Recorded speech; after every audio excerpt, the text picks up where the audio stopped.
चलिए अब इस वक्त की बड़ी खबर आपको बताते हैं और खबर यह है कि साल के दिन, जी हां, साल के पहले दिन झारखंड को सौगात मिली है।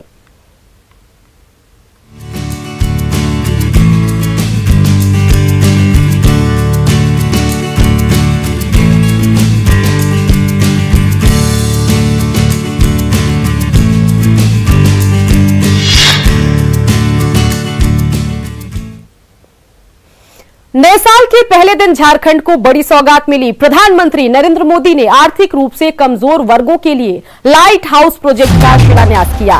देश के 6 शहरों में रांची भी एक शहर है जहां प्रधानमंत्री और मुख्यमंत्री ने इस योजना की आधारशिला रखी है। रांची में 1008 लाइट हाउस का निर्माण 1 साल में पूरा किया जाएगा और आवास के साथ कई सुविधाएं भी उपलब्ध कराई जाएगी। तो क्या है आखिर लाइट हाउस प्रोजेक्ट, वो जरा देखिए। सभी के लिए घर मिशन के तहत मकान बनेगा। केंद्र सरकार मकान बनाने में मदद करेगी। लाइट हाउस प्रोजेक्ट में भूकंप रोधी होंगे मकान। भारत में पहली बार ऐसी तकनीक का इस्तेमाल होगा। मकान के बीम, कॉलम और पैनल एक साथ लगाए जाएंगे। लाइट हाउस के निर्माण में पानी की बचत भी होती है। पर्यावरण के हिसाब से प्रोजेक्ट काफी अच्छा माना जाता है।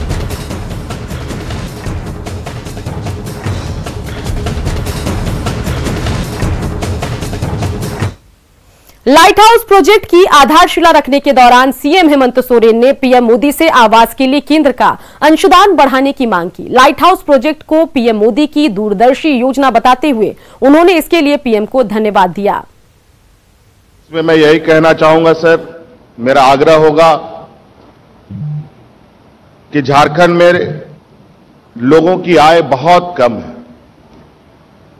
मजदूर तबके के लोग इस राज्य में अधिक वास करते हैं।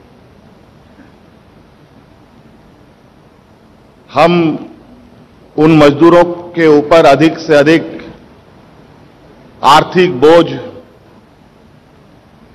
कैसे कम हो, इस पर थोड़ा सा मुझे लगता है कि और चिंतन करने की आवश्यकता है। लगभग 7 लाख रुपए गरीबों को अपने खुद से इंतजाम करने की आवश्यकता इसमें पड़ेगी। इसमें से थोड़ा कुछ शेयर केंद्र सरकार की तरफ से बढ़ा दिया जाता तो ये बहुत अच्छा होता।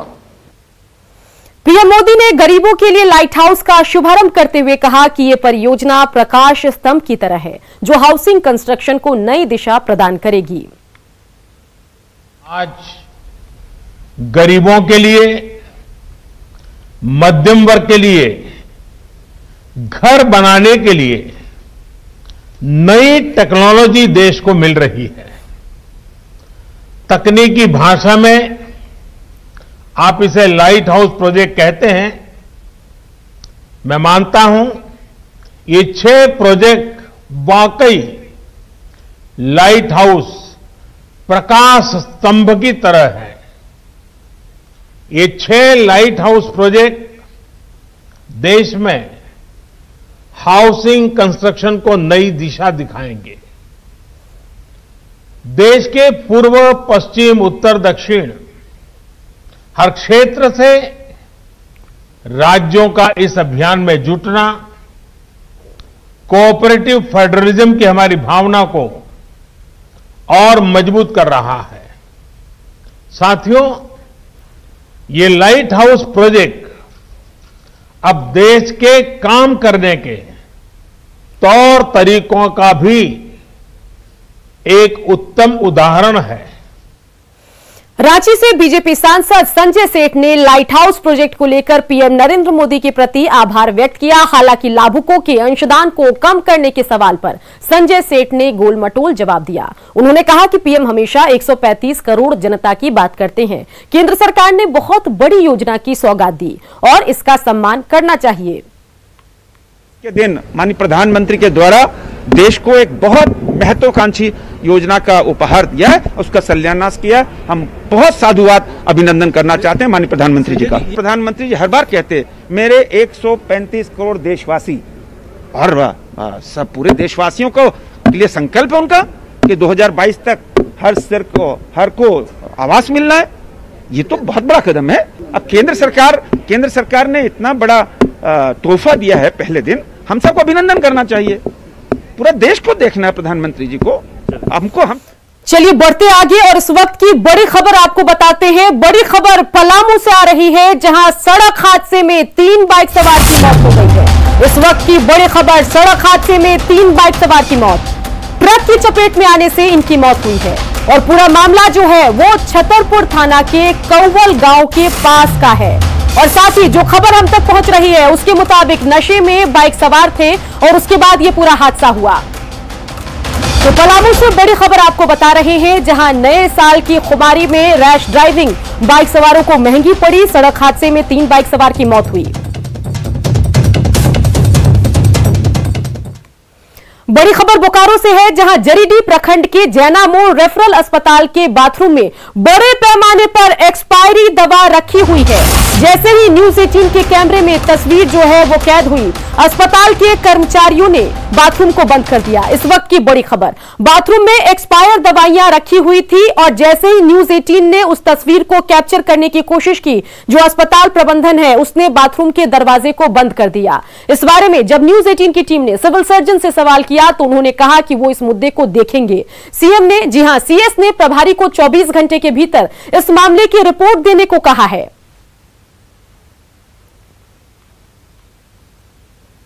इसके बारे में अभी जांच करेंगे कि क्या वास्तविकता क्या है, मुझे तो अभी पता चल रहा है।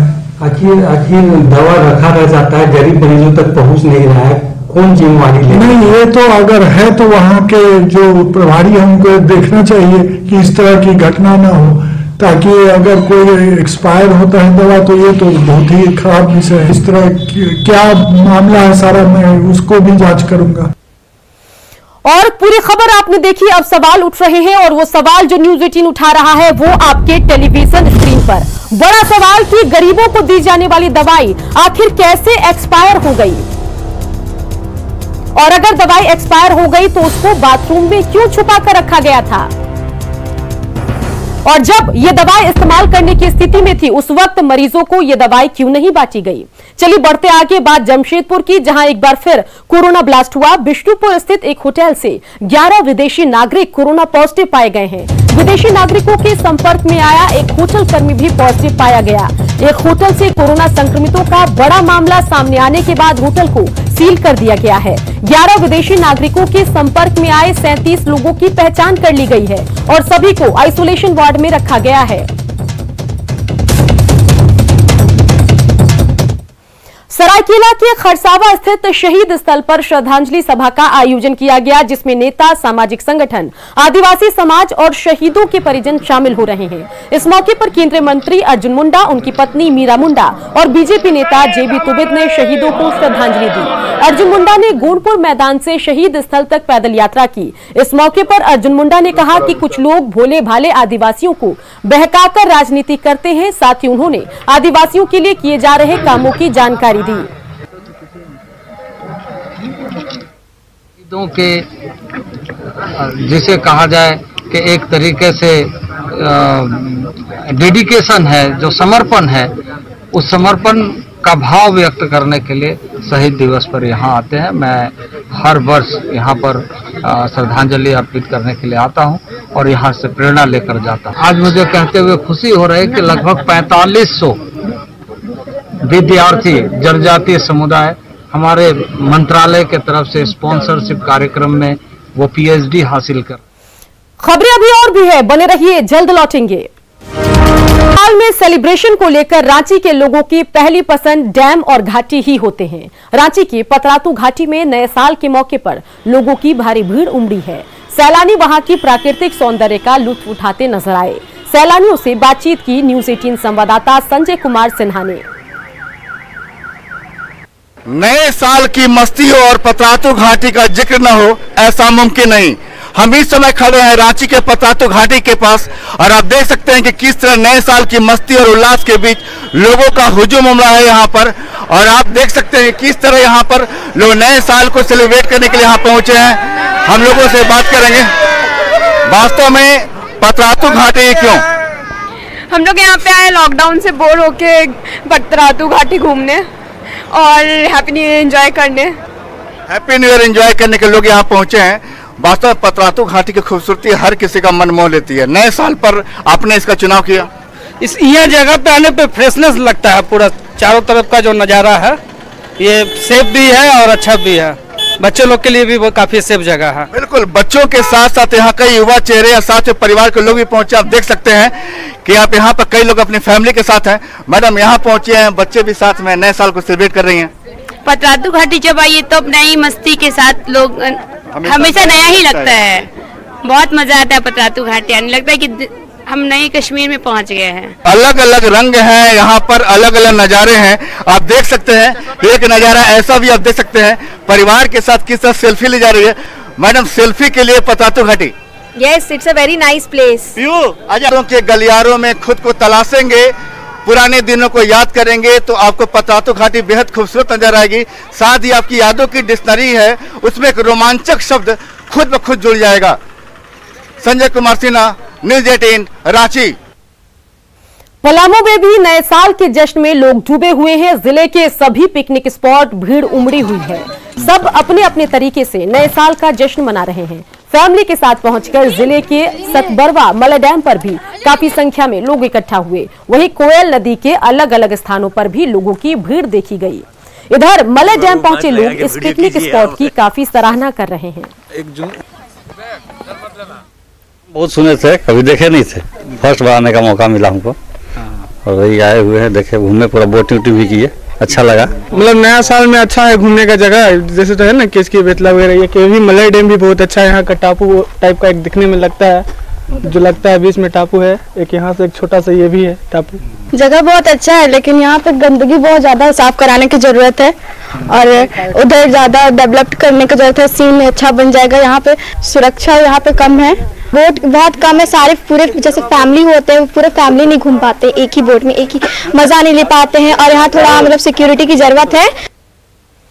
कोडरमा जिले के चारों ओर प्रकृति ने अपनी सतरंगी छटा बिखेरी है। इनमें से एक है कोडरमा जंक्शन से करीब 10 किलोमीटर की दूरी पर स्थित वृंदा वाटरफॉल। नववर्ष के मौके पर यहां बड़ी संख्या में लोग खुशियां मनाते नजर आए। पहाड़ों के बीच करीब 100 फीट ऊंचाई से गिरता झरना लोगों को काफी भा रहा है। लोगों ने इस स्थल को और विकसित करने की मांग की है। मौके पर खास यहाँ पर भीड़ लगी रहती है और जैसा कि आप देख सकते हैं इस तरह का मात्र एक वाटरफॉल हमारे जिले में है जो लोगों को काफी आकर्षित करती है। नए साल के मौके पर आज देवघर के बाबा मंदिर में बड़ी संख्या में श्रद्धालु पवित्र द्वादश ज्योतिर्लिंग का जलाभिषेक कर रहे हैं। साथ ही अपने और अपने परिवार की मंगल कामना कर रहे हैं। इस दौरान कोरोना पर जारी नियमों का सख्ती से पालन किया जा रहा है। विशेष पूजा की है जो कि 2020 में जो कोरोना महामारी फैली हुई है, बाबा से मैं ये निवेदन किया हूँ कि बाबा ये कोविड-19 जो है वो फौरी विश्व से जाए और 2021 सबों के लिए मंगलमय हो और खुशमय हो और जिंदगी अच्छा। नए वर्ष में हम यही जिला वासियों से सभी लोगों से यही अनुरोध भी करते हैं, शुभकामनाएं कि जल्दी से जल्दी कोरोना समाप्त हो जाए जिला से और साथ ही साथ जो राज्य सरकार की जो भी प्राथमिकता है वो सब हम लोग धरातल पे उतरने के लिए सभी लोगों की सहयोग और शुभकामनाएं चाहते हैं। और इसी के साथ इस बुलेटिन में इतना ही। आप बने रहिए क्योंकि आगे आपको दिखाने जा रहे हैं गांव शहर 100 खबर।